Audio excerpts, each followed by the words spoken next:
میرا گمان ہے واللہ عالم، میں نے کہا تھا ان باتوں میں اختلاف کی گنجائش ہے، یہ کوئی میں قرآن و حدیث کی روح سے نہیں کہہ رہا ہوں، لیکن جو میرا مشاہدہ ہے افغانستان کی تقسیم ہو جائے گی، پختون حصہ جو ہے پاکستان کے ساتھ ملے گا، اور یہ یہاں پر وادی سندھ جس کو اقبال نے کہا ہے کارواں زیں وادی دور و دراز آیت بروں، اس یہاں پر خلافت علی منہاج النبوہ کا نظام قائم ہوگا اور یہاں سے فوجیں چلیں گی، نمبر ایک۔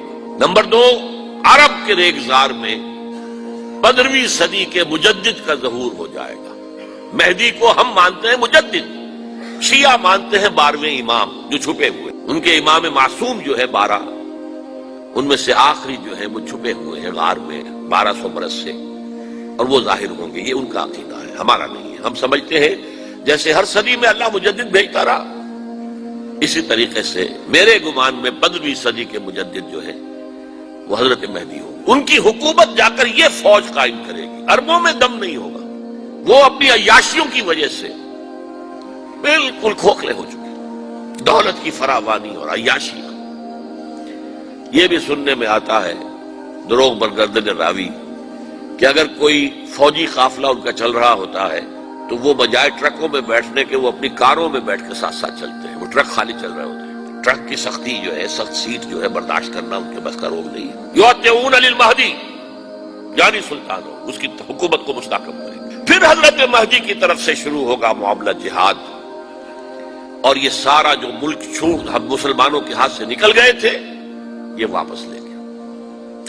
اس میں ایک کوشچن ہے جو میرے ذہن میں بہت عرصے سے تھا، جس کا کہ جواب اب مجھے سوچا ہے، واللہ عالم، یہ ساری باتیں میں کہہ رہا ہوں میرے گمان ہے، کیسے ہوگا کہ اتنی بڑی طاقت ایٹمک پاورز کے مقابلے میں مسلمان دوبارہ میدان میں آ کر اور جیتتے چلے جائیں؟ میرا گمان یہ ہے واللہ عالم، اس پورے معاملے کا سارا جو ہے ارینا جو ہے وہ ہے مڈل ایسٹ، یورپ، جس میں حدیث میں آیا ہے کہ رومی عیسائی 80 جھنڈوں تلے تم پر حملہ کریں گے اور ہر جھنڈے کے نیچے 12,000 فوج ہوگی، 10 لاکھ۔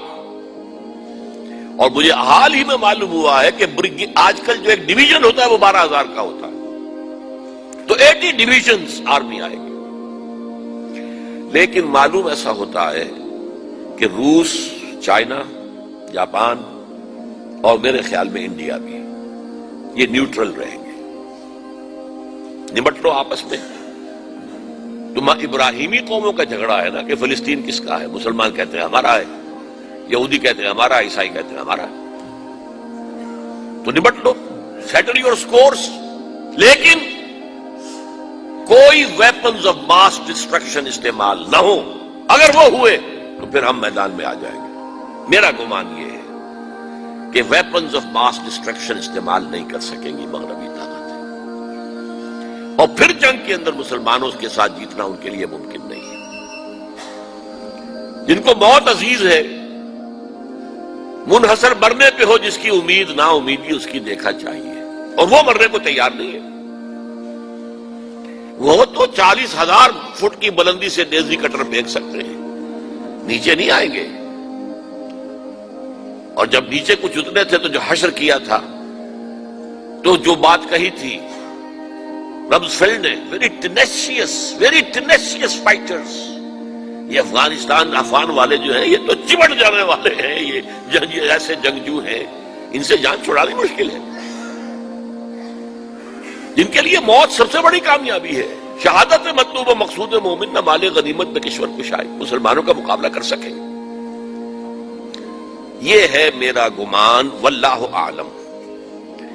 بہرحال پہلا مرحلہ کسی اجمی ملک میں جو میرے نزدیک پاکستان اور افغانستان پہ مشتمل ہوگا، خلافت کا نظام پہلے آئے گا، پھر یہاں سے فوجیں چلیں گی، حضرت مہدی کی حکومت قائم ہوگی، پھر وہ حضرت مہدی جو ہے وہ جہاد کریں گے، قتال کریں گے، اور اس قتال کے آخری مرحلے پر حضرت عیسیٰ علیہ السلام بھی نازل ہو جائیں گے، اور غالباً ان کے ذریعے سے پھر جتنا الیکٹرانک ان کا حساب کتاب ہے وہ ختم ہو جائے گا۔ حضور نے فرمایا ان کی آنکھوں میں ایسی تاثیر ہوگی جہاں پر نگاہ جائے گی یہودی پگھل جائیں گے۔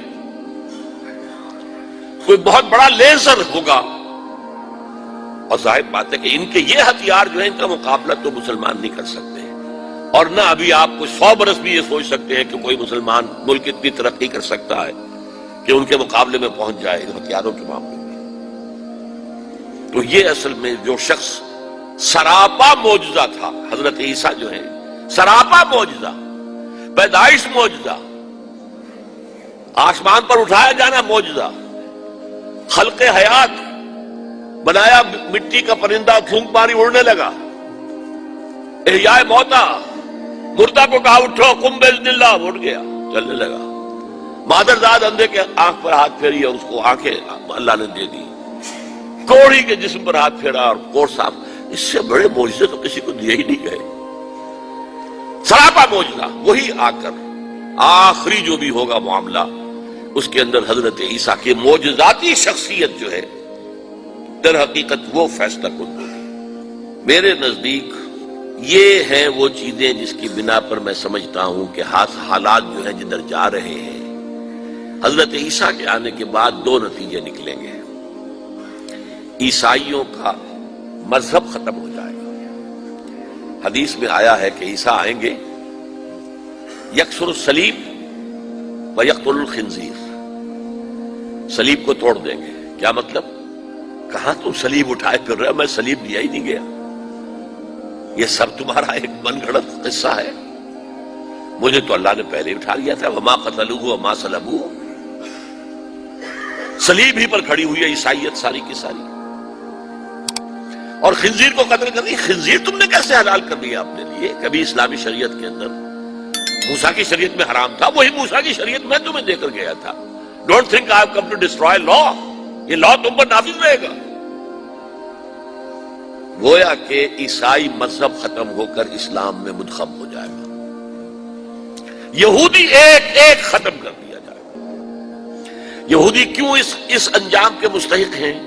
اللہ کا پرانا قاعدہ چلا آ رہا ہے، جس قوم کی طرف کسی رسول کو بھیجا، اگر قوم نے بحیثیت مجموعی رسول کا انکار کیا، وہ ہلاک کر دی گئی۔ قوم نوح ہلاک ہوئی یا نہیں؟ قوم ہود، عاد ہلاک ہوئی یا نہیں؟ قوم سمود جن کی طرف حضرت صالح بھیجے گئے، قوم شعیب، عمورہ اور صدوم کی بستیاں، آل فرعون، یہودیوں کی طرف حضرت عیسیٰ کو رسول بنا کر بھیجا گیا تھا، انہوں نے رد کر دیا۔ محمد رسول اللہ کو رد کر دیا صلی اللہ علیہ وسلم۔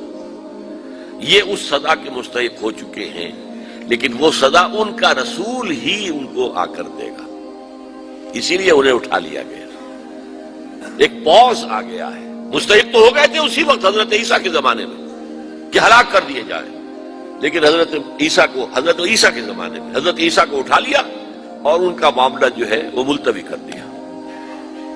جیسے کسی کو پھانسی کی سزا تو ہو جائے لیکن ابھی ایگزیکیوشن نہیں ہوئی ہے، ایگزیکیوشن جو ہے وہ ڈیفر ہو گئی۔ یہودی ختم، عیسائیت ختم، اور عیسائی سب مسلمانوں کے ساتھ شامل ہو کر ایک ملت واحدہ بن جائے گی۔